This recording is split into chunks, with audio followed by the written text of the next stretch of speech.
Hello, everyone, and welcome back to Brendan Moyer's Playwright Corner, where I read plays, poems, or whatever's currently striking my fancy at the moment. Today we're going to be reading a play by Strindberg entitled The Creditors, which is a tragicomedy in one act. The characters are Tekla, Adolf, her husband, a painter, Gustav, her divorced husband, a schoolmaster traveling under an assumed name, as well as some non-speaking parts appearing once briefly. The scene is a sitting room in a hotel at a Swedish watering place in the 80s. Again, 1880s. At the back, a door to a veranda with a view of the landscape. On the right, a door leading to another room. Center right, a table with newspapers on it, and beyond that, a sofa. To the left, a chair beside a small modeling stand. Gustav is sitting on the sofa, smoking a cigar. Adolf is at the modeling stand, working on a wax figure. His crutches stand beside him. Adolf. And for all this, I have you to thank. Gustav, putting out his cigar. Oh, nonsense. But certainly. For the first days after my wife went off on this trip, I just lay on the sofa, unable to do anything but long for her. It was as if she had taken my crutches with her, so I couldn't move at all. Then when I'd slept for a couple of days, I came to and began to pull myself together. My mind, which had been working deliriously, began to calm down. Old thoughts that I had had in the past rose up again. The desire to work, to create, came back, and my eyes regained their old power of looking at things truthfully and boldly. And then you turned up. Gustav. You were wretched enough when I first met you, I admit, and you had to use your crutches, but that doesn't make me responsible for your recovery. You needed a rest, and you needed male company. Adolf. Yes, that's true enough. Like everything you say.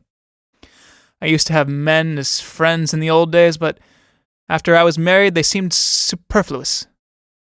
I was content with the one person I had chosen. Then I found myself in new circles where I made many acquaintances, but my wife was jealous of them.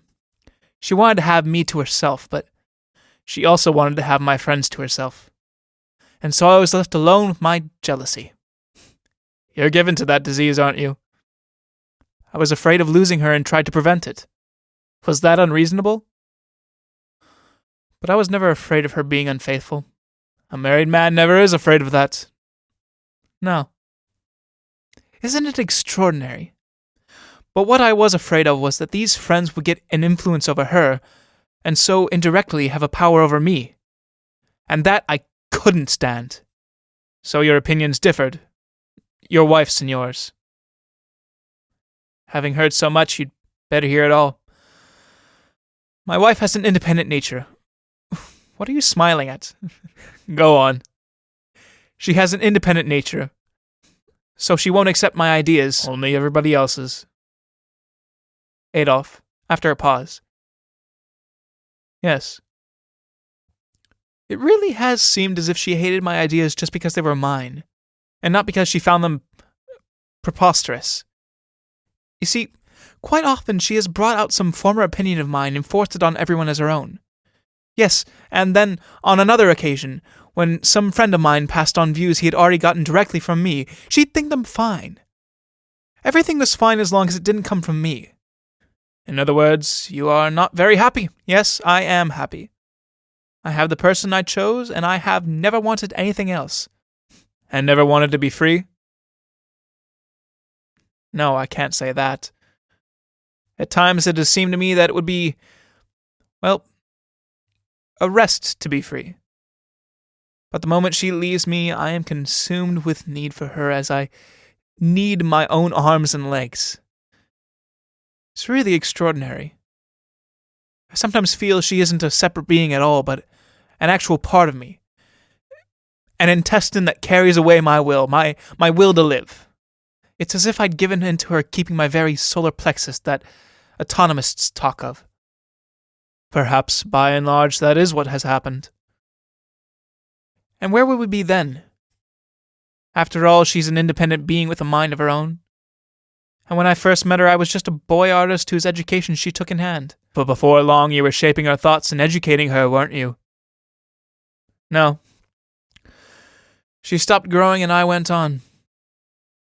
Yes, it's curious how her writing deteriorated after that first book, or anyhow, it did not improve. But that time she had an easy subject. It's supposed to be a portrait of her husband, you know. Did you ever meet him? He seems to have been a bit of an idiot. I've never met him because he'd gone away for 6 months, but he must have been a prize idiot to judge from her description. Adolf. And her description was accurate. You can be sure of that. I am. But why did she take him? Because she didn't know him. People never do seem to know one another until afterwards. Then people shouldn't marry until afterwards. But he was a tyrant, of course. Of course? Well, all married men are like that. And you not least. I? Who allow my wife to come and go as she pleases? Oh, then you certainly are the least. Perhaps you ought to lock her up. Do you like her spending whole nights away? No, I certainly do not. You see? Turning. Actually, you'd be ridiculous if you did. Ridiculous? Can a man be ridiculous because he trusts his wife? Certainly he can. And you already are. Utterly ridiculous. What? That's the last thing I mean to be. Don't get so excited. You'll have another attack. And why isn't she ridiculous when I spend nights away? Why? That's no concern of yours. That's how it is. And while you're wondering why, there's your disaster. What disaster? Well, her husband was a tyrant and she took him as if to get her freedom.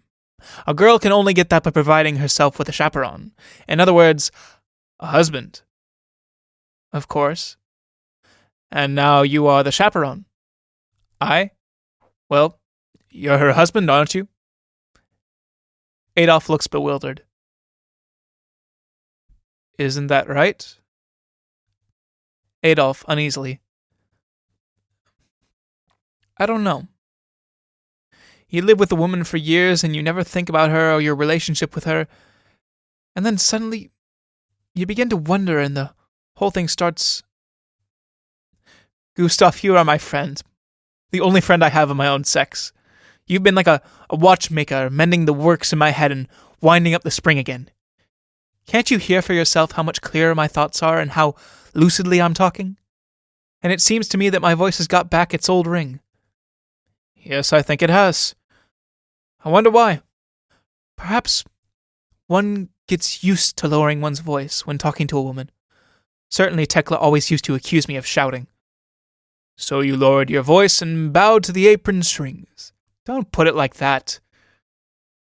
It's worse than that. But let's talk about it now. Where was I? Yes, you came here and opened my eyes to the truth of my art. As a matter of fact, I had felt my interest in painting waning for some time, as paint didn't seem the right medium for what I wanted to express. But it was only when you gave me the reason for this and explained that painting could not be the proper form for creative art today that I saw the light and realized it would be impossible for me ever to work in color again. Are you really convinced that you won't paint anymore? That you won't have a relapse? Absolutely convinced. I've proved it. When I went to bed that night after we had had that conversation, I went through all of your arguments, point by point, and I knew you were right. But when I woke after a sound night's sleep with a clear head, it came to me in a flash that you might be mistaken. I jumped out of bed, grabbed my brushes, and began to paint. But it was all over. I no longer had any illusions. It was only daubs of paint, and I was amazed to think that I had believed and made others believe that a painted canvas was anything more than a painted canvas. The veil had fallen from my eyes, and it was just as impossible for me to go on painting as it was for me to become a child again. And then you realized that the naturalistic trend of today was in demand for realism, and tangibility could only find its proper form in sculpture, which gives you body, projection in 3 dimensions. The three dimensions. Yes, that's to say, body. And so you became a sculptor, or rather, you were one already. But you had gone astray, and it only needed a guide to put you on the right road. Tell me, are you getting great satisfaction now from your work? Now I'm living. May I see what you're doing? A female figure.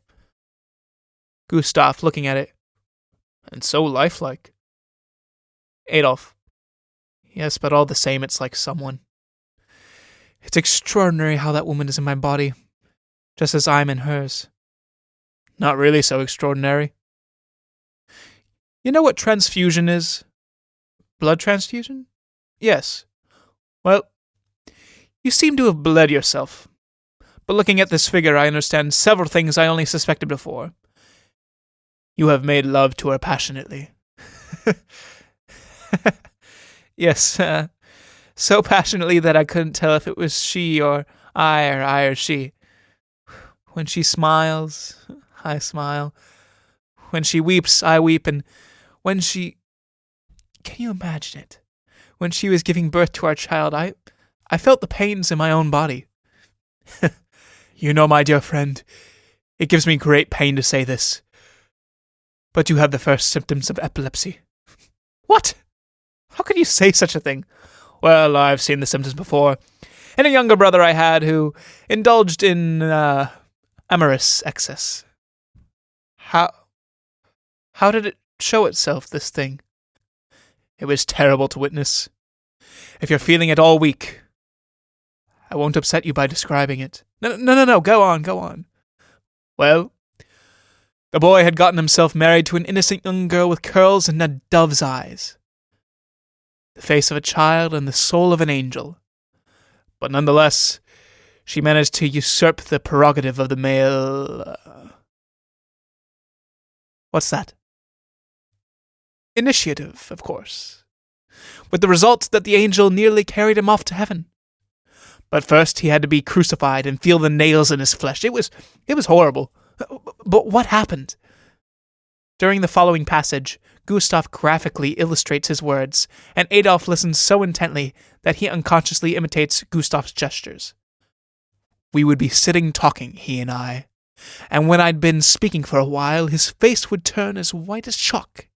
His arms and legs would grow stiff, and his thumbs would be twisted into the palms of his hands, like this. Then his eyes would grow bloodshot, and he would begin to masticate. Like this, he gestures, imitated by Adolf. The saliva rattled in his throat. His chest was constricted as if in a vice. The pupils of his eyes flickered like gas jets. His tongue worked till he foamed at the mouth, and then he sank slowly down and backwards into his chair as if he were drowning. And then... Stop. And then... Are you ill? Yes. Gustav fetches a glass of water. There. Drink this, and we'll talk about something else. Thank you. Go on now. Well, then when he came to, he didn't remember anything at all. He had been completely unconscious. Has this ever happened to you? Well, I do have attacks of giddiness sometimes, but the doctor says it's anemia. Yes, but that's the beginning, you know. You must believe what I say. It will turn into epilepsy if you don't take care of yourself. What ought I to do, then? To begin with, you should practice complete sexual abstinence. How long for? 6 months at least. I can't do that. It would destroy our married life. Goodbye to you, then. Adolf, covering the wax figure. I couldn't do that. Not to save your life? But tell me, as you have taken me so far into your confidence, isn't there anything else, any secret wound that's troubling you? It's rare to find only one reason for discord when life is so varied and so rich in opportunities for destruction. Isn't there some skeleton in your cupboard that you're hiding from yourself? You said just now, for example, that you had a child which was sent away. Why doesn't it live with you? My wife didn't want it to. And her reason? Out with it. When the child was about 3 years old, it began to look like him. Her former husband. Ah. Have you seen her former husband? No, never. I just had a brief glance at a bad portrait, but I couldn't see any likeness. Portraits never are like the person anyway. And he may have changed since it was done. But I hope this didn't arouse your suspicions. Certainly not. The child was born a year after our marriage, and her husband was abroad when I first met Tekla here. In this very place, actually. In this house. That's why we come here every summer. Then you couldn't possibly have any suspicions. And you wouldn't need to in any case. For the children of a widow who remarries are often like her dead husband. It's vexing, of course. That's why they used to burn the widows in India, you know. But tell me, have you ever felt jealous of him? Of his memory? Wouldn't it sicken you to meet him out somewhere and hear him with his eyes on your Tekla saying we instead of I? I can't deny that the thought has haunted me. There you are. And you'll never get rid of it. There are discords in life, you see, that never can be resolved. So you'd better just put wax in your ears and work. Work, grow older, and pile up new impressions against the cupboard door, so that the skeleton can't get out. Excuse me for interrupting you, but it's amazing how like Tekla you are sometimes when you're talking. You have a way of blinking your right eye as if you're taking aim, and when you look at me, your eyes have the same effect on me as hers do sometimes. No, really? And then you said that, no, really, in just the indifferent tone that she uses. She says, no, really, very often, too. Perhaps we are distantly related, as all human beings come from the same stock. But it's strange, anyhow, and it will be interesting to meet your wife and see this likeness. But you know, she never picks up an expression from me. She seems rather to avoid my vocabulary, and I've never seen her use any of my mannerisms. Although, married couples are supposed to become rather alike. Yes. And do you know why not? That woman has never loved you. What the devil do you mean? I beg your pardon, but, you see, a woman loves by taking, by receiving, and if she doesn't take anything from a man, she doesn't love him. She has never loved you. Do you think she's unable to love more than once? Yes.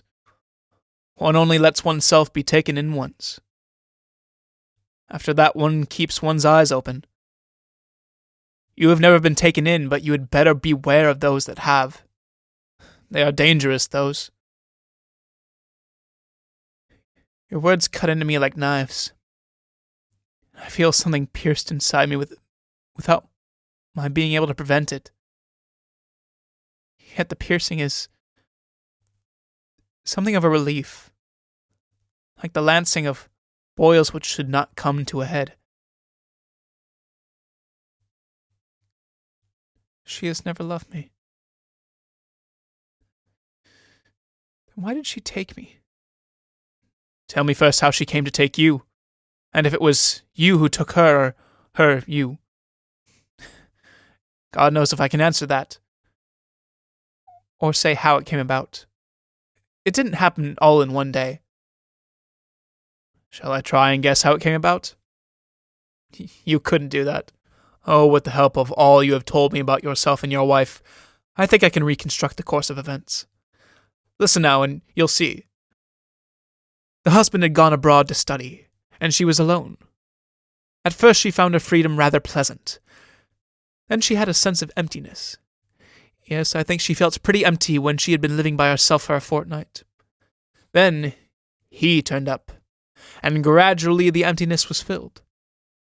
By comparison, the absent one began to fade, for the simple reason that he was at a distance. You know, the law of quadratics. But when they felt passion stirring, they were troubled. For themselves and for their consciousnesses and for him. To protect themselves, they sheltered behind the fig leaves, played brother and sister, and the more physical their emotions became, the more spiritual they declared their relationship to be. Brother and sister, how do you know that? I guessed it. Children play at being papa and mama, but when they're older, they play at being brother and sister in order to hide what must be hidden. And then they took a vow of chastity, and then they played hide-and-seek, till they found one another in a dark corner where they were sure of not being seen. But they felt that there was one who could see them in the darkness, and they grew frightened, and in their terror the figure of this absent one began to haunt them, to assume gigantic proportions, to be changed, to become a nightmare which disturbed their amorous slumbers, a creditor who knocked at the doors. They saw this dark hand between theirs as they sat at table. They heard its harsh voice in the stillness of the night, which should have only been broken by the beating of their hearts. He did not stop them from possessing one another, but he spoiled their happiness. And when they discovered his invisible power to spoil their happiness, and at last fled, but fled in vain from the memories that pursued them, and the debts they left behind them, and the public opinion that they dared not face, they hadn't the strength to carry their own guilt. And so a scapegoat had to be brought in from outside to be sacrificed. They were free thinkers, but they hadn't the courage to go and speak openly to him and say, "We love one another." No. They were cowards, and therefore the tyrant had to be slaughtered. Is that right? Yes. But you've forgotten how she improved me, how she inspired me with new thoughts. I hadn't forgotten that. But can you tell me why she didn't improve the other one too, into a free thinker? Oh, he was just an idiot. Yes, of course. He was an idiot. But that's a somewhat ambiguous term. And in her novel, his idiocy seemed to consist mainly of his not understanding her. Excuse the question, but is your wife really so profound? I haven't seen anything profound in her writing. Nor have I. But I must confess that I, too, have some difficulty in understanding her. It's as if the mechanism of our brains didn't interlock, as if something goes to pieces in my head when I try to understand her. Perhaps you're an idiot, too? No, I don't think that. And I nearly always think that she is wrong. Will you read this letter, for instance, that I got today? Takes a letter from his pocketbook and hands it to Gustav. Gustav, glancing through it. The handwriting seems familiar. Rather masculine, don't you think? Well, I have seen one man, at least, who writes something like that. She calls you brother, I see. Do you still play that comedy for each other, with the fig leaves still in place, though withered? Aren't you less formal when you address her? No, I think respect is lost if one does that. I see. Is it to make you respect her, then, that she calls herself your sister? I want to respect her more than I respect myself. I want her to be my better part. Why not be the better part yourself? Surely that would be less tiresome than someone else being it. You don't want to be inferior to your wife. Yes, I do. I enjoy always being a little beneath her. For instance, I taught her to swim, and now I like to hear her boasting that she's better at it and braver than I am. At first I pretended to be weak and timid to give her courage. But one fine day I found that I really was weaker and less brave than she. It was as if she had already taken my courage. Have you taught her anything else? Yes, but it's between ourselves. I taught her how to spell, which she couldn't do before. And do you know what happened then? When she took on our correspondence, I stopped writing, and would you believe it, over the years, with a lack of practice, I've even forgotten bits of my grammar. But do you imagine that she remembers it was I who taught her at the start? No. It's I, of course, who am the idiot now. Ah, so you are an idiot after all. That's a joke, of course. Yes, naturally. But all this is pure cannibalism. Do you know what I mean? Well, savages eat their enemies so that they'll get their strength for themselves. She has eaten your soul, this woman, your courage, your knowledge, and my faith. It was I who urged her to write her first book. Gustav grimacing. Is that so? It was I who boosted her, even when I found her writing cheap. It was I who took her into literary circles, where she could sip honey from ornamental plants. It was I who, through personal influence, kept the critics at bay and blew up her self-confidence, blew so hard that I lost my own breath. I gave until I had nothing left for myself. You know, I'm telling you everything now. It really seems to me that one's soul is pretty extraordinary. When my artistic success threatened to put her in the shade and ruin her reputation, I tried to bolster up her courage by belittling myself and making my work seem inferior to hers. I talked so much about the insignificant part played on the whole by painters, talked so much and invented so many reasons for this that one fine day I found that I had to convince myself of the futility of painting. So all you had to do was to blow down a house of cards. Excuse me for reminding you, but at the beginning of our talk you declared that she never took anything from you. She doesn't now. There's nothing left to take. Now the snake being full vomits. Perhaps she took more than I realized. You can be sure of that. She took when you weren't looking. And that's known as stealing. Perhaps she didn't educate me after all. But you her. Very likely. And she tricked you into believing the opposite. May I ask how she set about your education? Well, first of all... Yes? Well, No, surely it was she. Really, I don't know now. You see? Anyhow, she ate at my faith and then sank me. Until you came and gave me a new faith.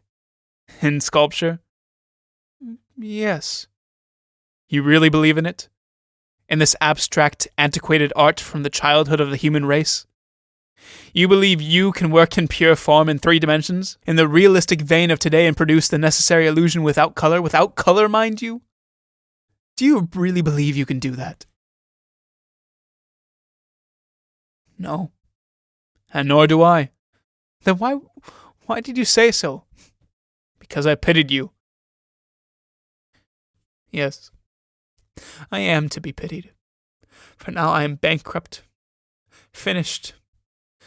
And the worst thing of all is that I haven't got her. What use would she be if you had? She would be what God was for me when I became an atheist. Something I could reverence. Reverence be blowed. Cultivate something else instead. A little wholesome contempt, for example. I can't live without something to look up to, slave. Without a woman to respect and worship. Oh, hell. You'd better take God back if you need something to genuflect to. What an atheist. All fuddled up in this superstition about women. Do you know what the mysterious sphinx-like profundity in your wife really is? It is pure stupidity. Look here, she doesn't even speak correctly. You see, something's wrong with the mechanism. The watch case looks expensive, but the works inside are cheap. It's the skirts that do it, nothing else at all. Put a pair of trousers on her and draw a mustache under her nose with a bit of charcoal. Then sober yourself up and listen to her again, and you'll see how different it sounds. Nothing but a phonograph repeated on your own words and other people's, a bit thinned down. Have you ever looked at a naked woman? Yes, of course you have. A youth with breasts on his chest, an immature man, a child that shot up but not developed, a chronic anemic who has hemorrhages nearly 13 times a year. What can you expect of such a creature? If all you say is true, then how is it that I think of her as my equal? Hallucination. The hypnotizing power of skirts. Or, because you actually have become equal. The leveling process is complete. Her capillary capacity has equalized the water level. Look here. Takes out his watch. We have been talking for 6 hours and your wife ought to be here soon. Hadn't we better stop so that you can have a rest? No, don't leave me. I daren't be alone. It's only for a little while. Then your wife will be here. Yes. She will be here. It's quite extraordinary. I am longing for her to come, yet I'm afraid of her. She caresses me, she's tender, but there is something suffocating about her kisses. Something weakening and numbing.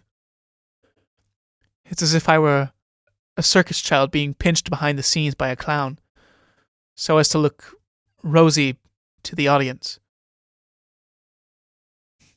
My dear friend, it gives me great pain to see the state you are in. Without being a physician, I can tell you you are a dying man. One only has to look at your last pictures to perceive this quite clearly. What did you say? How do you mean? The color is a washy blue. Pallid, thin, with the canvas showing through, yellow as a corpse. It's as if I saw your sunken, putty-colored cheeks sticking out. Stop it! Stop it! Well, it's not just my personal opinion. Haven't you seen today's paper? No.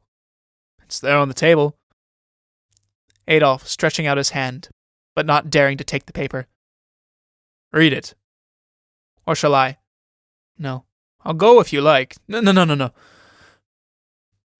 I don't know. I think I'm beginning to hate you, and yet I can't let you go.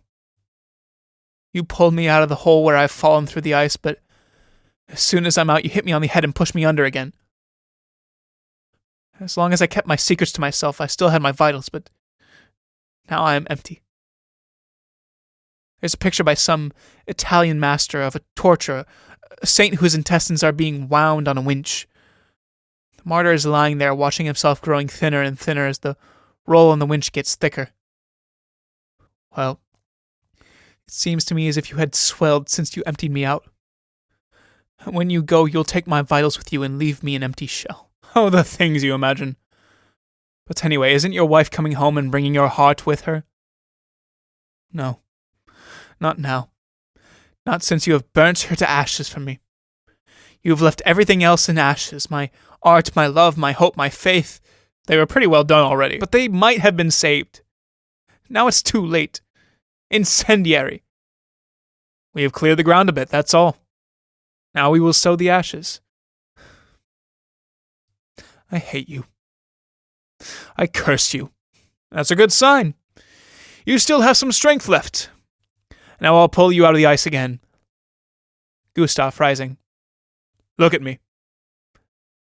Adolf, gazing at Gustav.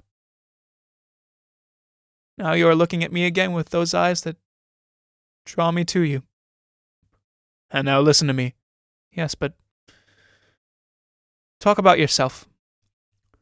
Don't talk about me anymore. I'm like an open wound and cannot bear to be tortured. But there's nothing to say about me. I am a teacher of dead languages and a widower, and that's all there is to it. Now take my hand. Adolf, doing so. What terrific power you have. It's like taking hold of an electric generator. And remember, I have been as weak as you are now. Stand up. Adolf rises and falls on Gustav's neck. My bones are as weak as a baby's. And my mind is all at sea. Walk about a bit. I can't. You must, or I'll hit you.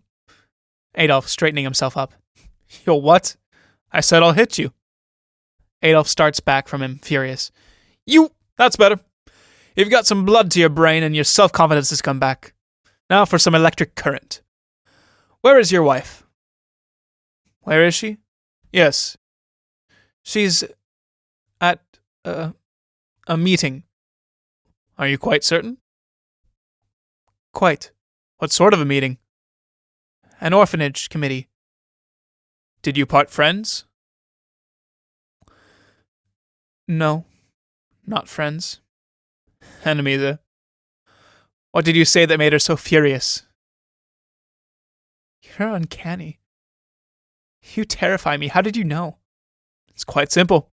There are 3 known factors, and from them I can deduce the unknown. What did you say to her? I said only 2 words, but they were terrible, and I regret them very much. You shouldn't regret. What were these words? I said, you old flirt. What else? I didn't say anything else. That's what you tell me, but you're forgetting the rest. Perhaps because you daren't remember it. You put it in a secret drawer, but you're not going to bring it out. I don't remember what, but I know what you said. This. You ought to be ashamed of flirting, considering you are so old and that you can't get any more lovers. Did I say that? I suppose I did. But how on earth can you know about it? I heard her telling the story on the boat on my way here. Who to? To the 4 youths she was with.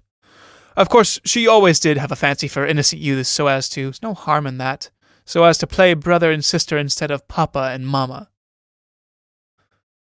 You've seen her then? Yes, I have. But you have never seen her when you weren't seeing her. Seen her, I mean, when you weren't there. And that's why, you follow me, a husband can never know his wife. Have you got a picture of her? Mystified, Adolf takes a photograph from his pocketbook. You weren't there when this was taken? No. Look at it. Is it like the portrait you painted of her? No. The features are the same, but the expression is different. But you can't see that because you forced your own image on her in between. Look at this as a painter now, without considering the original. What does it represent? I can't see anything but a study of a coquette out to attract. Do you see that cynical expression of the mouth, which you are never allowed to see? Do you see those glances aimed at a man who is not you? Do you see how low the dress is cut, how cunningly the hair is combed up, and how the sleeve is managed to slip back? Yes, I do see it now. Beware, my boy. What of? Her revenge. Don't forget that when you said she couldn't attract a man, you wounded her in the most vital and sacred spot. If you had said that what she had wrote was trash, she would have laughed at your bad taste. But as it is, believe you me, it will not be her fault if she hasn't taken her revenge already. I must know. Find out. Find out. Use your eyes and I'll help if you like. Well, as I'm going to die anyway, let it come. Now's as good a time as any other. What are we to do? First, for a piece of information. Hasn't your wife any point that's specially vulnerable? Scarcely. She's like a cat with 9 lives. The hoot of a steamer is heard. Ah, that was the steamer hooting in the sound. She will be here any moment. I must go down and meet her. No. You stay here. You've got to be rude. If she has a clear conscience, you'll get a hailstorm about your ears. If she's guilty, she'll cover you with caresses. Are you quite sure of that? Not quite, for the hair sometimes doubles back. But I'll look out for that. Points to the door on the right. I'll take up my position in my room there and watch while you play your scene in here. And when you've finished yours, we'll change roles. I'll go into the cage and engage the serpent, while you take your place at the keyhole. Afterwards, we'll meet in the park and compare notes. But stand up for yourself. If you begin to weaken, I shall knock twice on the floor with the chair. Very well. But don't go away. I must know that you're in the room there. You can take my word for it that I shall be. But don't be alarmed later on when you watch me dissecting a human soul and exposing its entrails on the table. They say it's rather hard for a novice to take. But when you've seen it once, it doesn't worry you. But one thing you must remember. Not a single word about meeting me or having made any new acquaintance during her absence. Not one word. I'll seek out her vulnerable point myself. Hush! She's already here. She's in her room. She's humming. That means she's in a rage. Now pull yourself together and sit down there in your chair. Then she'll have to sit on the sofa, and I shall be able to watch you both at the same time. It's only an hour till dinner time, and no new guests have arrived, or the bell would have rung. That means we shall be alone, I'm sorry to say. Are you such a coward? I am nothing. Yes, I am afraid of what is going to happen now. But I can't stop it happening. The stone is rolling, But it wasn't the last drop of water that set it rolling. Nor the first one either. It was all the drops together. Let it roll, then. There will be no peace until it has. Goodbye for now. Adolf nods. Exit Gustav. Adolf stands still holding the photograph. Then he tears it up and throws the pieces under the table. He sits down on his chair, pulls nervously at his tie, runs his fingers through his hair, fidgets with his lapels, and so on. Tekla enters, goes straight for him, and kisses him. She is friendly, frank, gay, and attractive. Tekla. Hello, little brother. How are you? Adolf is almost won over by her manner and speaks reluctantly as if joking. What mischief have you been up to that makes you come and kiss me like that? I'll tell you, I've spent a frightful lot of money. Did you have a good time then? Yes, very. But not at that old creche meeting. That was just shit, as the Danes would say. But how has my little brother amused himself while Squirrel was away? Tekla's eyes roam around the room as if she's looking for someone or suspecting something. I've been bored stiff. Didn't anyone come to keep company? No, I've been quite alone. Tekla, watching him as she sits down on the sofa. Who has been sitting here? There? Nobody. That's odd. The sofa's still warm and there's a hollow that seems to have been made by an elbow. Have you had some lady friends? You know I haven't. But you're blushing. Little brother, I believe you're telling fibs. Come over here and tell Squirrel what's on your conscience. She draws him to her. He sinks down with his head on her knees. Adolf smiling. You're a devil. Did you know that? No, I don't know anything about myself. I see. You never give a thought to your own reactions. Tekla, warily. On the contrary, I never think about anything but myself. I'm a terrible egoist.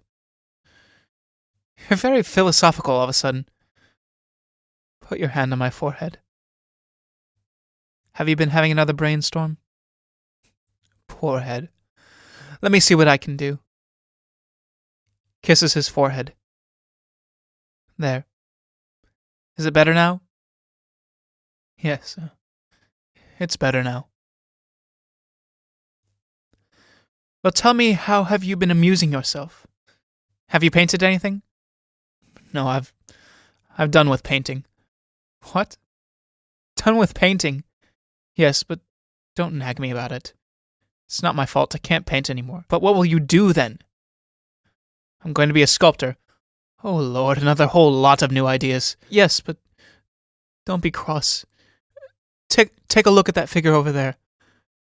Tekla uncovers the wax figure. Well, I never. Who is it supposed to be? Guess. Is it meant to be Squirrel? Aren't you ashamed of yourself?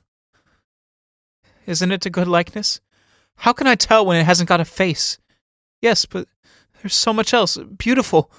Tekla, caressing his cheek. Hold your tongue, or I'll kiss you.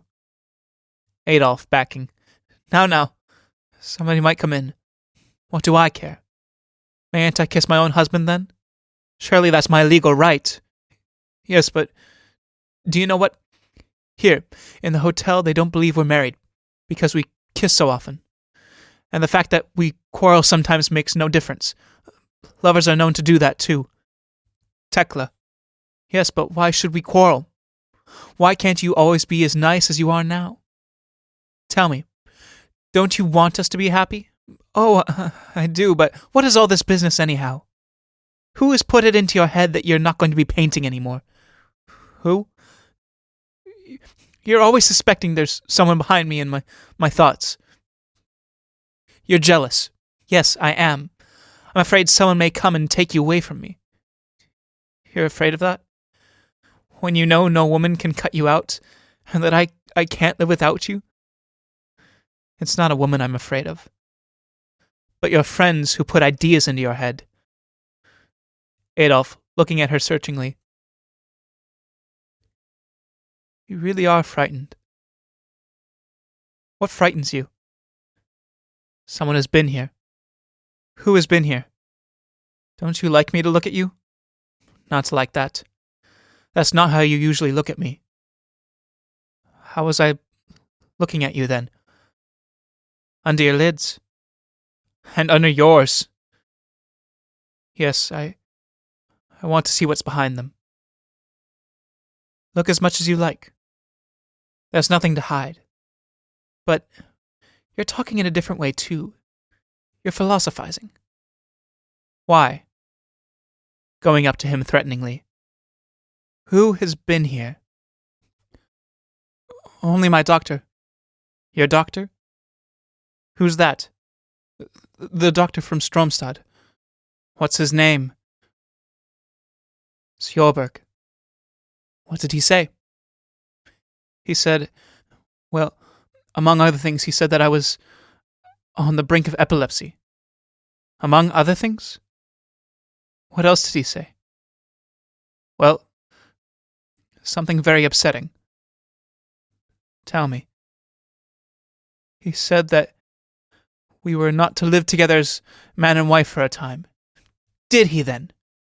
I can well believe it.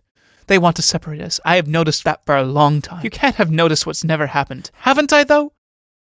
How can you see what doesn't exist? Or is your imagination so distraught by fear that you see what has never existed? What is it you are so afraid of? That I shall borrow someone else's eyes so as to see you as you are instead of as you appear to be? Keep your fancies in check, Adolf. They come from the beast in the human soul. Wherever did you learn that? From those innocent youths in the boat, eh? Tekla, without losing her composure. Well, as a matter of fact, there is a lot to be learned from the youth. I think you're beginning to be infatuated by youth. I always have been. That's why I fell in love with you. Do you mind? No, but I'd rather be the only one. My heart is so big, you see, little brother, that there's room in it for many more than you. Little brother doesn't want any other brothers. Come to Squirrel, then, and get your hair pulled for being so jealous. No, envious is the word. 2 knocks are heard from Gustav's room. No, I don't want to fool now. I want to talk seriously. Tekla, as if talking to a baby. Oh, Jesus, does he want to talk seriously, then? It's frightful how serious he's grown. She takes his face in her hands and kisses him. Now just a little smile. Adolf unwillingly smiles. There. You devilish woman. I really believe you can cast spells. You see? So don't start any trouble or I'll spirit you away.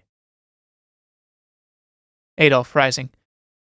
Tekla, will you pose a moment for me, in profile, so I can put the face on your figure?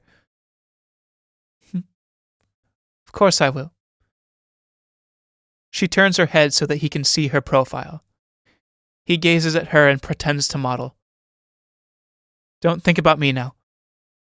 Think about somebody else. I'll think about my latest conquest. The chaste youth? Exactly. He had such a sweet little mustache and cheeks like a peach. They were so small and rosy one wanted to bite them. Adolf, grimly. Keep that expression on your face. What expression? A cynical, brazen one I have never seen before. Tekla, making a face. Like this? Yes, like that. Rises. Do you know how Bret Harte describes an adulteress? Tekla, smiling. No. I've never read Bret, whatever you call him. As a pallid creature who never blushes. Never. But when she meets her lover, she's bound to blush. though her husband and Mr. Brett aren't there to see it. Are you sure? Tekla, as before. Of course. As the husband is incapable of bringing the blood to her head. He can't ever see that charming spectacle. Tekla, you little ninny. Tekla! You should call me your squirrel. Then I'd blush beautifully for you. Don't you want me to? I'm so furious with you, you little monster. I could bite you. Come and bite me then. Come on. She stretches out her arms to him. Adolf takes her in his arms and kisses her. Yes, I will bite you to death. Tekla, teasing him. Now, somebody might come in. What do I care? What do I care about anything in the world so long as I've got you? And if you hadn't got me anymore, then I should die. But you're not afraid of what's happening because I'm so old no one else would have me. Oh, Tekla, you have not forgotten those words of mine. But I take them all back. Can you explain why you're so jealous and yet at the same time so confident? No, I can't explain anything. But it's possible the thought that another man once possessed you still rankles in me. Sometimes it seems to me that our love is nothing but a fiction, a self-defense, a passion held to as a matter of honor. But there's nothing I would hate more than for him to know I'm not happy. Oh, though I've never seen him, the mere thought of somebody waiting for my downfall obsesses me. Somebody who's raining curses on my head every day of the year and would laugh his head off at my ruin. The mere idea of that haunts me, drives me to you, fascinates me, cripples me. Do you think I'd allow him that satisfaction? Do you think I want to make his prophecy come true? I don't want to think so. Then why don't you keep calm? You go on upsetting me with your coquettishness. Why did you play these tricks? They're not tricks. I want to be liked, that's all. But only by men? Of course. A woman's really never liked by other women, you know. Tell me, have you heard from him recently? Not for the last 6 months. Do you ever think about him? No. When our child died, there was no further link between us. And you haven't seen him anywhere? No. He's said to be living somewhere on the West Coast. But why are you worrying about all this now? I don't know. But these days, while I've been alone, I found myself thinking how he must have felt when he was left alone that time. I believe you have a bad conscience. I have. I suppose you feel like a thief. Pretty nearly. That's beautiful. Men can steal women just as children and chickens are stolen. So you only think of me as one of his goods and chattels. Thank you very much. No, I think of you as his wife. And that's more than property. It's something that can't be replaced. Of course it can't. If you were to hear he had married again, all those silly ideas would go out of your head. After all, haven't you replaced him in my life? Have I? And did you love him once? I most certainly did. And then? I got tired of him. Supposing you were to get tired of me too. I shan't do that. Supposing somebody else came along who had the qualities you want in a man now, then you'd give me up. No. Supposing he captivated you, so you couldn't give him up, then you'd leave me, of course. No, that's not true. Surely you couldn't love two men at the same time. Yes. Why not? I don't understand. Things can be. even though you don't understand them. All people are not made alike, you know. Now I begin to see. No, really? Adolf seems to be struggling with some memory he cannot grasp. Tekla, you know your frankness is beginning to trouble me. But that used to be the virtue you put highest. And you taught it to me. Yes, but it seems to me you're hiding something now between your frankness. That's the new tactics, you see. I don't know why, but I'm beginning to dislike this place. If you don't mind, we'll go home this evening. What sort of whim is this? I've only just arrived. I don't want to start on another journey. But I do. What's it got to do with me what you want? You can go. I command you to come with me by the next boat. Command me? What sort of talk is that? Do you realize that you are my wife? Do you realize that you are my husband? Yes. There's a difference between the one and the other. So that's the line you're taking. You have never loved me. Haven't I? No. For to love is to give. To love as a man is to give. But to love as a woman is to take. And I have given. Oh? What have you given? Everything. That's a lot. And if it's so, then I've taken it. Are you giving me the bills for your gifts now? And if I have taken them, that's a proof that I have loved you. A woman only takes gifts from her lover. Her lover, yes. You used the right word. I have been your lover, but never your husband. Well, isn't that much pleasanter to escape being the chaperone? But if you're not satisfied with that position, you can take yourself off. I don't want a husband. No. I've noticed that. And lately when I've watched you sneaking away from me like a thief and making friends on your own among whom you could flaunt my feathers and glitter with my jewels, I've tried to remind you of your debt. Then I at once became the unwelcomed creditor whom one only wants to get rid of. You wanted to repudiate your notes of hand, and so as not to increase your debt to me, you stopped pillaging my treasure chest and started on other people's. I became your husband without wanting to be, and then you began to hate me. But now, as I mayn't be your lover, I am going to be your husband, whether you want it or not. My sweet idiot. Don't talk such nonsense. You know it's risky to go around thinking everyone's an idiot but yourself, and I'm beginning to suspect that he, your former husband, possibly wasn't such an idiot after all. Oh God, I believe you're beginning to sympathize with him. A little bit, yes. Well, I never. Perhaps you would like to make his acquaintance and have a heart-to-heart. What a beautiful picture. But I'm beginning to be rather drawn to him too, as I'm tired of playing nursemaid.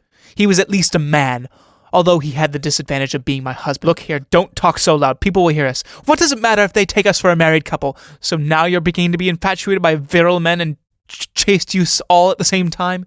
As you see, my infatuations haven't got any limits. My heart is open to everybody and everything, big and small, beautiful and ugly, young and old. I love the whole world. Do you know what that means? No, I don't know anything. I only feel. It means that you are getting old. There you go again. Take care. Take care of yourself. What of? Adolf, picking up one of his tools. This knife. You shouldn't play with such dangerous things, young brother. I'm not playing now. Oh. This is serious, is it? Dead serious. Then I'll show you that you're under a delusion.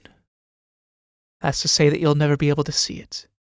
You'll never know it, but the whole rest of the world will know it, everyone but you. You will suspect it. You will have a sense of it, and you will never have another moment's peace. You will feel that you're ridiculous, that you're deceived, but you will never have any proof of it. A married man never does have that. That's what you'll find out.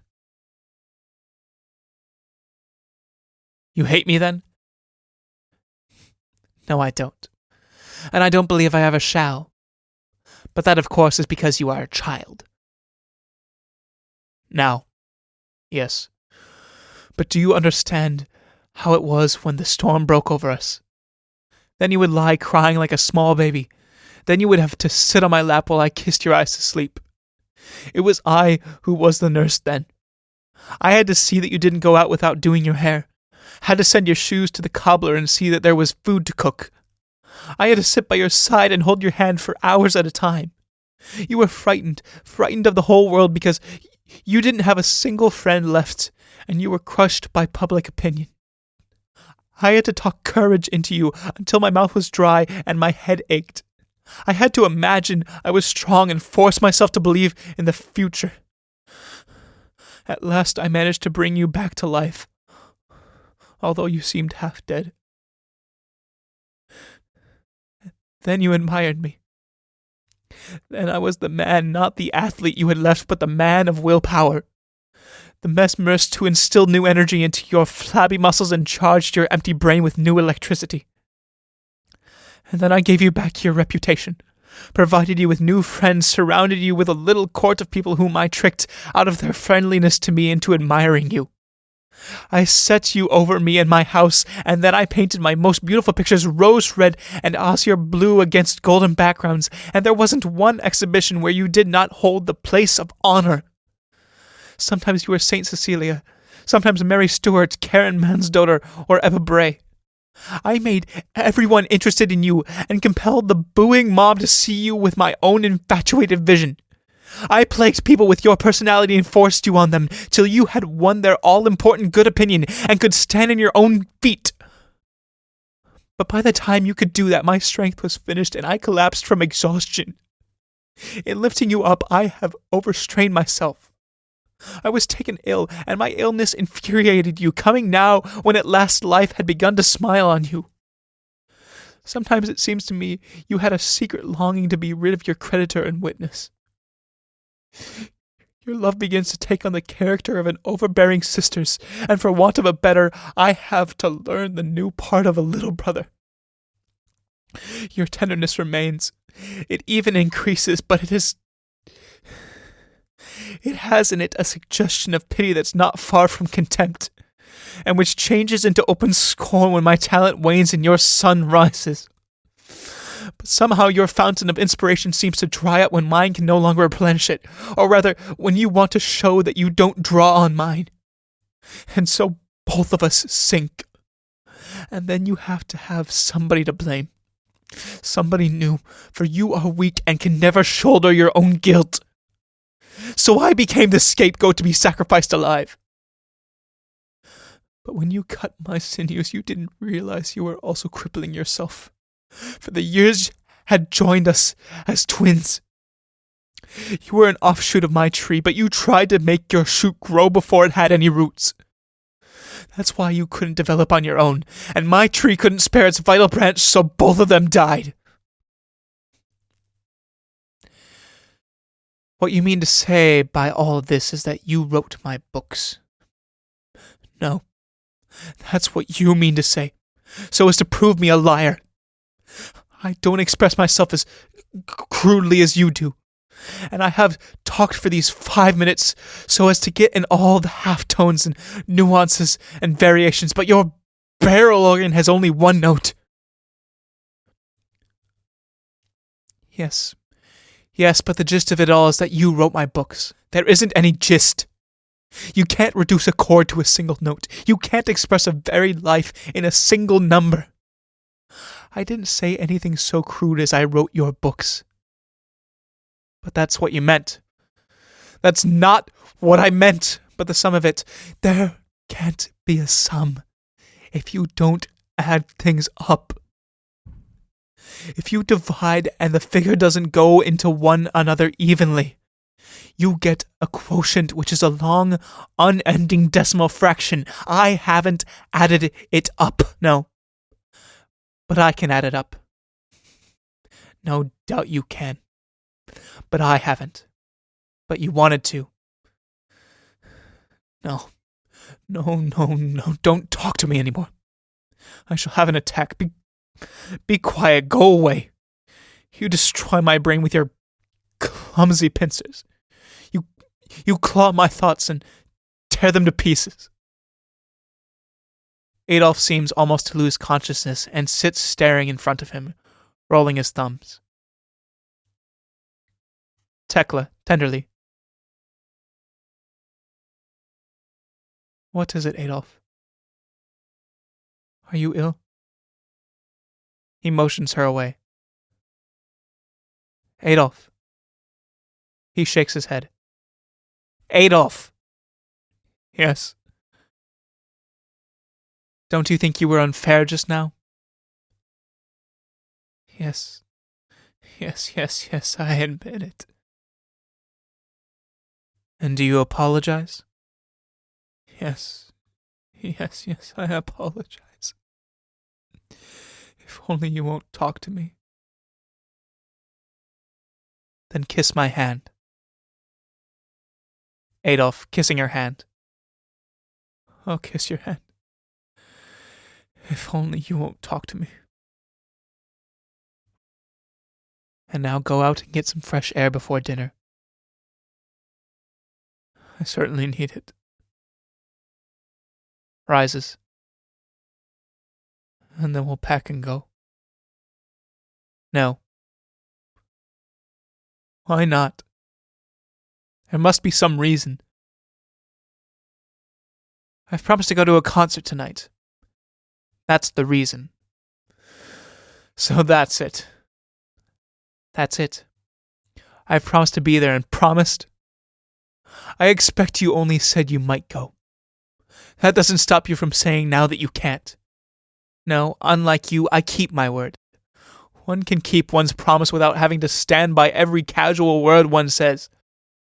Perhaps someone made you promise to go. Yes. Even so, you can be released from your promise as your husband is ill. No, I don't want to be. And you aren't so ill that you can't come with me. Why do you always want to have me with you? Do you feel more at ease then? I don't know what you mean. That's what you always say when you know I mean something you don't like. Really? What is it I'd like to know now? Stop it, will you? Don't start that again. Goodbye for this moment. And think what you are doing. Exit Adolf by the door to the veranda, turning to the right. Tekla is left alone. After a moment, Gustav enters and goes straight to the table, as if looking for a newspaper. He pretends not to see Tekla. She is agitated but controls herself. Is it you? It is I.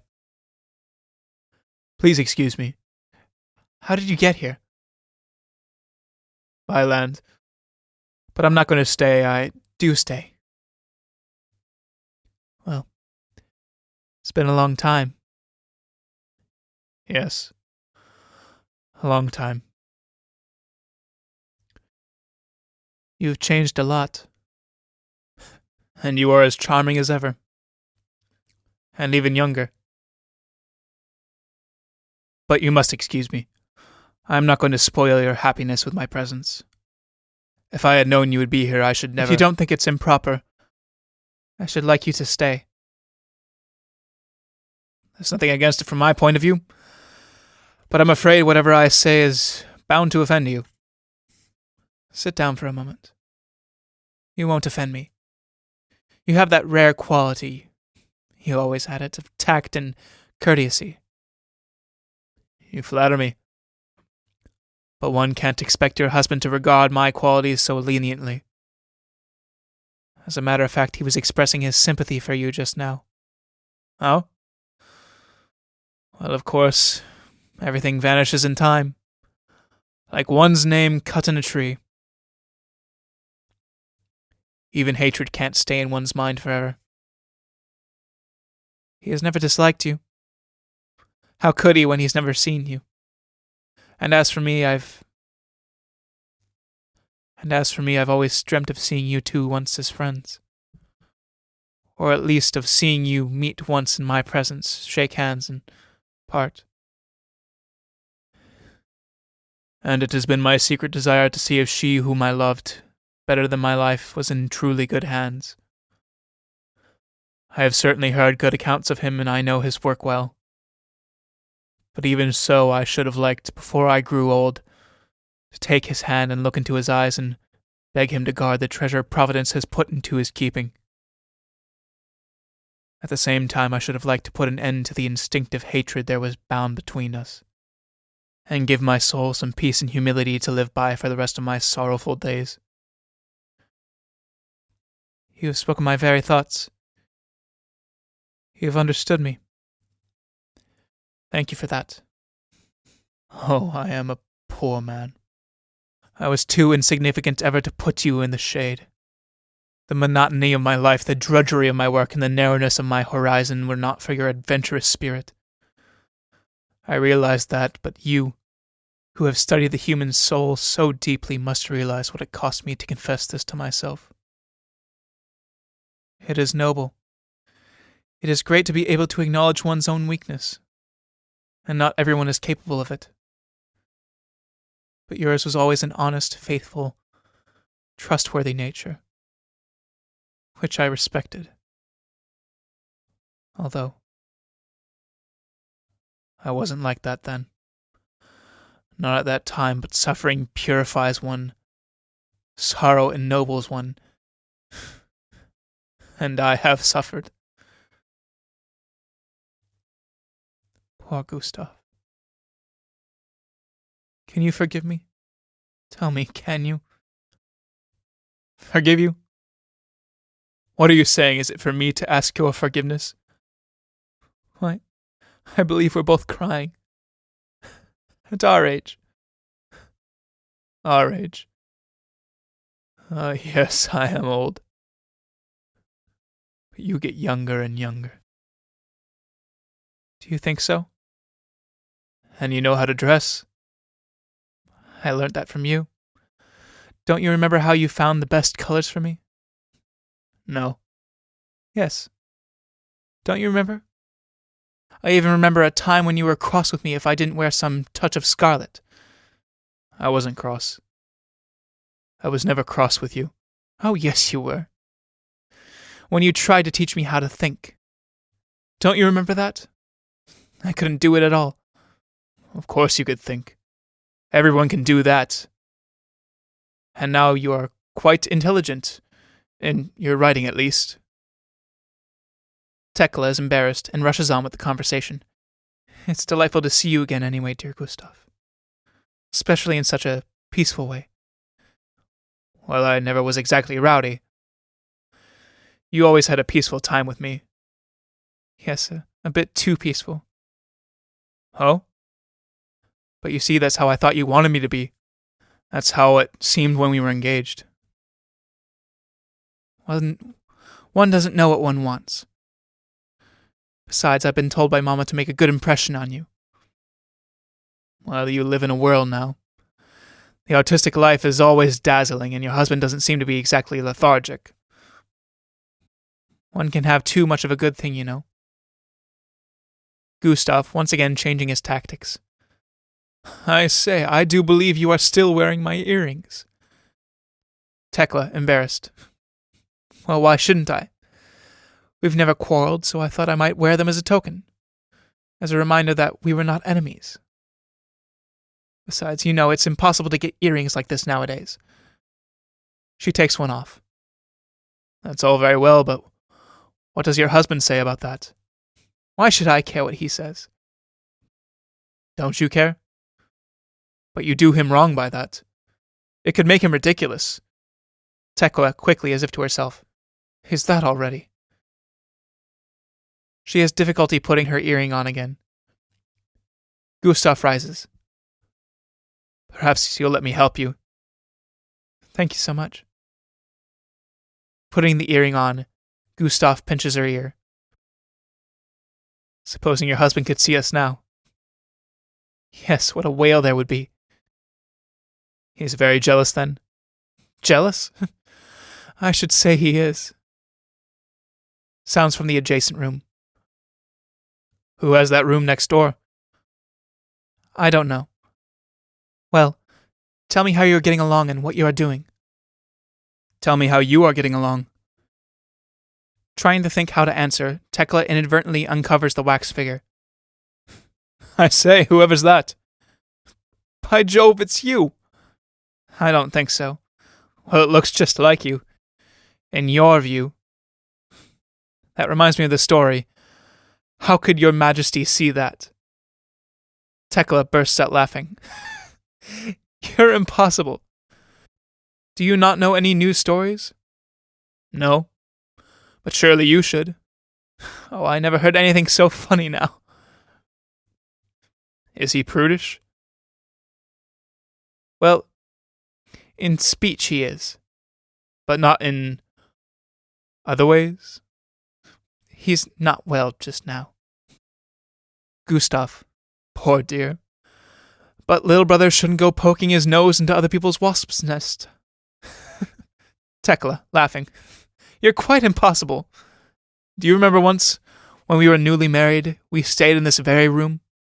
Yeah? It was furnished differently then. There was a chest of drawers against that wall, and the bed was over there.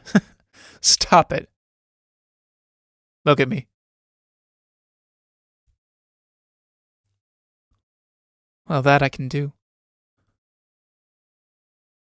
They gaze at one another. Do you think one can forget something that has made a very deep impression? No.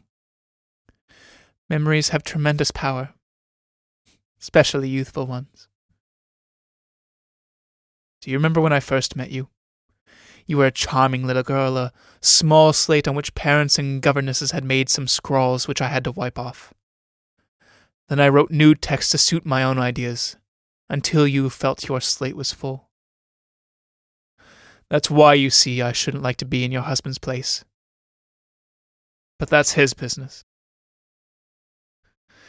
It's also why I have so much pleasure in seeing you again.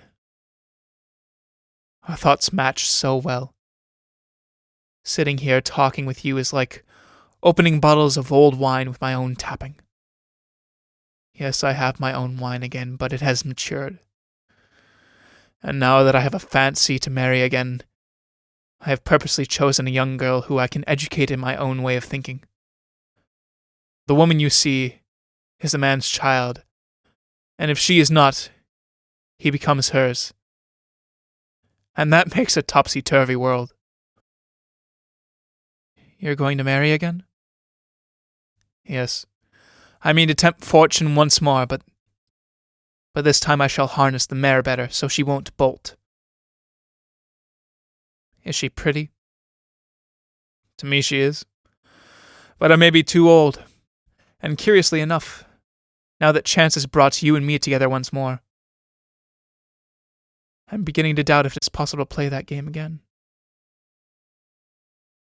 How do you mean? I feel that my roots are still in your soil, and the old wounds are opening up. You are a dangerous woman, Tekla. Oh, but my young husband says I shan't be able to make any more conquests. In other words, he no longer loves you.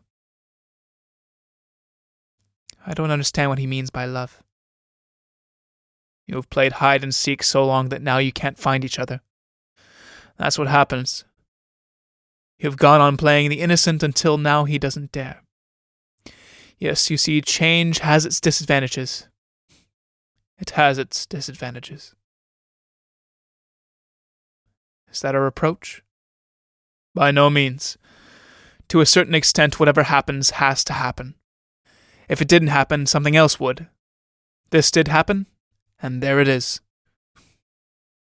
What an enlightened man you are now. I have never met anyone with whom I so much liked exchanging ideas. You are so free from moralizing and preaching and making so few demands of people that one feels at ease in your company. You know, I'm jealous of your wife-to-be. You know, I'm jealous of your husband. And now we must part. Forever. Yes. We must part. But not without taking leave, eh? No. Gustav, following her. Yes. We must take leave of each other. Puts his arm round her. You have been dragged down by a sick soul who has infected you with his own disease. I will breathe new life into you. I will make your talent bloom again like an autumn rose. I will... Two ladies in traveling dresses come onto the veranda. Seeing the couple, they look surprised, point at them, laugh, and go off. Tekla, freeing herself. Who was that? Gustav, indifferently. Some visitors. Go away. I'm frightened of you. Why? You take away my soul, and give you mine in exchange. Anyhow, you haven't got a soul. That's just an illusion. Now tell me. When and where? No, it wouldn't be fair to him. He really does still love me, and I don't want to do him any more harm. He doesn't love you. Do you want proof of it? How could you give me that? Gustav picks up the pieces of photograph from the floor. Here you are. See for yourself. Oh, this is scandalous. You see for yourself. So, when and where? The deceitful wretch. When? He's going tonight by the 8 o'clock boat. Then 9 o'clock. Noises from the room are heard. Whoever can have taken that room and be making such a din? Let's see. Pierced through the keyhole. The table has been overturned and a water carafe smashed. That's all. Perhaps they have shut up a dog in there. 9 o'clock, then. Very well. He only has himself to blame.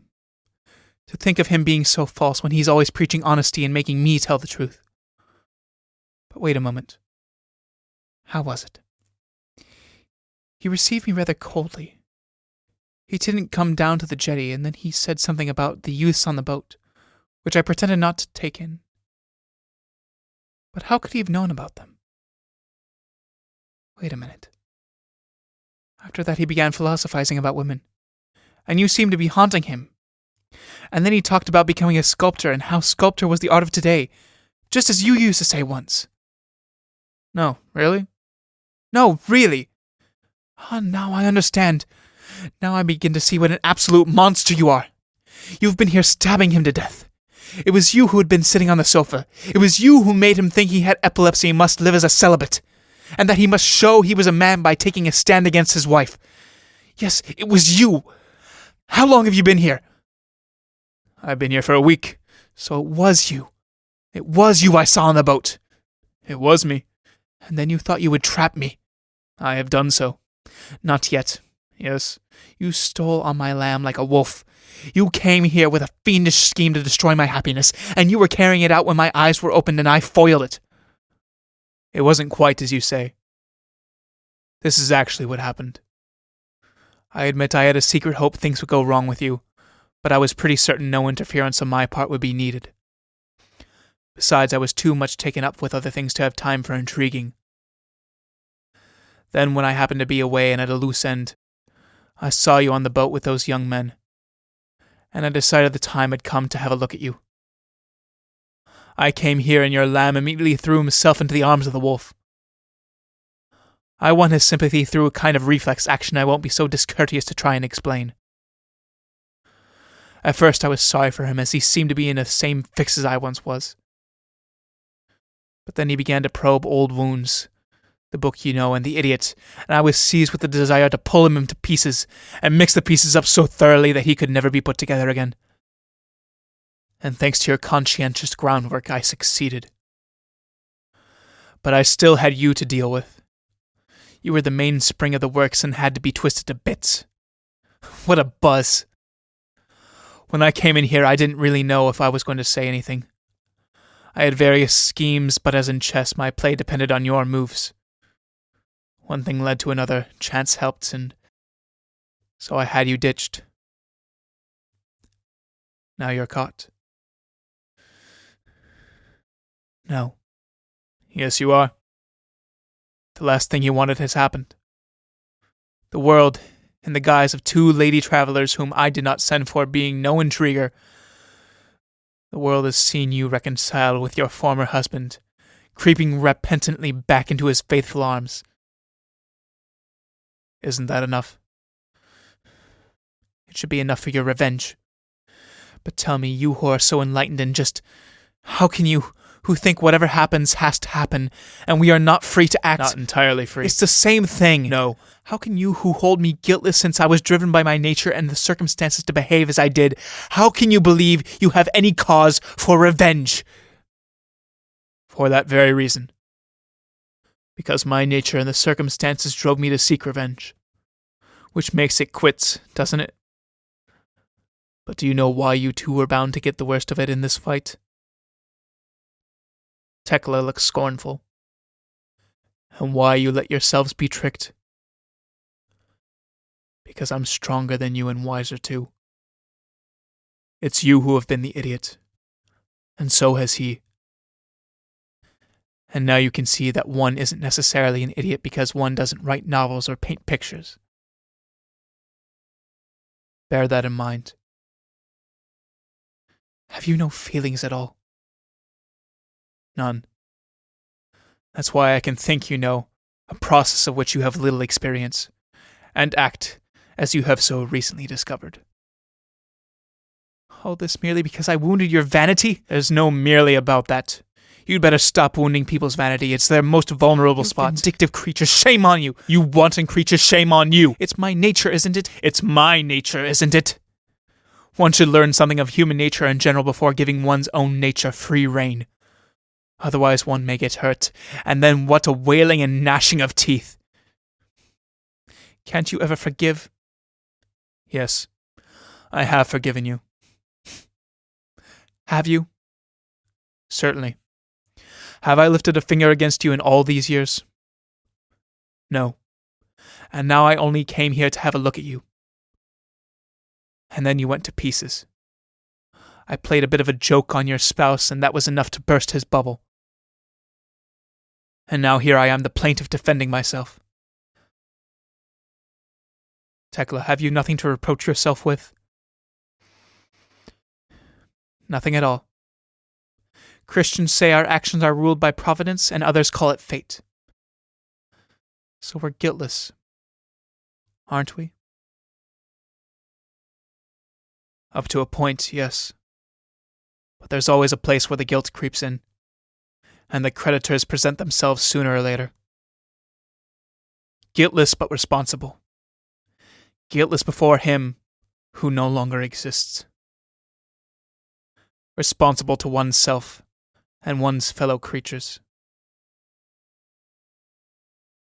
So you came here to dun me. I came here to recover what you had stolen, not what you had had as a gift. You stole my honor, and I could only regain it by taking yours. Wasn't that my right? Honor? Well, are you satisfied now? Yes, I am satisfied. Rings the bell. And now you're going home to your fiancé. I have no fiancé. And I shall never have one. And I am not going home, for I have no home, nor do I want one. A waiter enters. Will you bring up my bill, please? I'm leaving by the 8 o'clock boat. The waiter bows and goes out. Without atonement? Atonement? You use so many words that have lost their meaning. Atonement? Are we perhaps all three to live together? It's you who should do the atoning. By making good my losses, but you can't. You did nothing but take, and what you took you have devoured, so you can't return it. Will it satisfy you if I say, forgive me for your having clawed my heart to pieces. Forgive me for your having disgraced me. Forgive me for having been the daily laughing stock of my pupils for 7 years. Forgive me for setting you free from the domination of your parents, for releasing you from the tyranny of ignorance and superstition, for setting you over my house, for giving you friends and a position, for making a woman of the mere child you were. Forgive me, as I forgive you.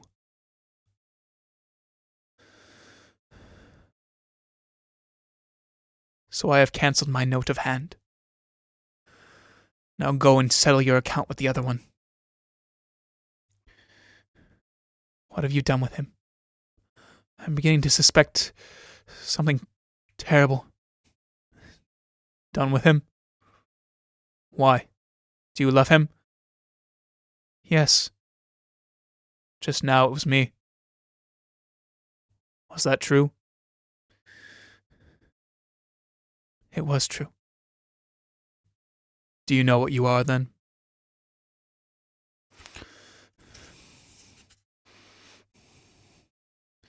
You despise me. I pity you. It's a trait, I don't say a fault, but a trait which has a disastrous consequence. Poor Tekla. Do you know I feel almost remorseful? Although I am as free from guilt as you are.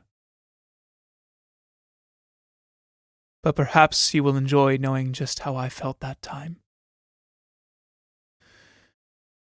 Do you know where your husband is? I think I know I do know. He is in that room there. He has heard everything and seen everything, and he who sees his familiar spirit dies. Adolf appears in the veranda doorway. He is white as a corpse. There is a bleeding scratch on one cheek. His eyes are staring without expression, and he is frothing at the mouth. Gustav backing. Well, there he is. Settle up with him now, and see if he is as generous as I have been. Goodbye. Gustav goes towards the other room and stops. Tekla runs to Adolf with arms outstretched. Adolf! Adolf leans against the veranda door and collapses on the floor. Tekla throws herself across his body, caressing him. Adolf! Adolf, my darling child, are you still alive? Oh, speak. Speak. Forgive your wicked Tekla. Forgive. You must answer me, my little brother. Can you hear? Oh my God, he doesn't hear.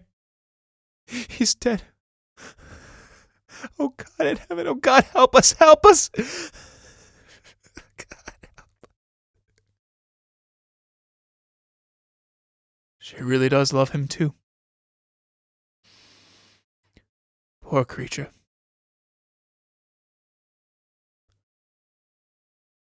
Curtain.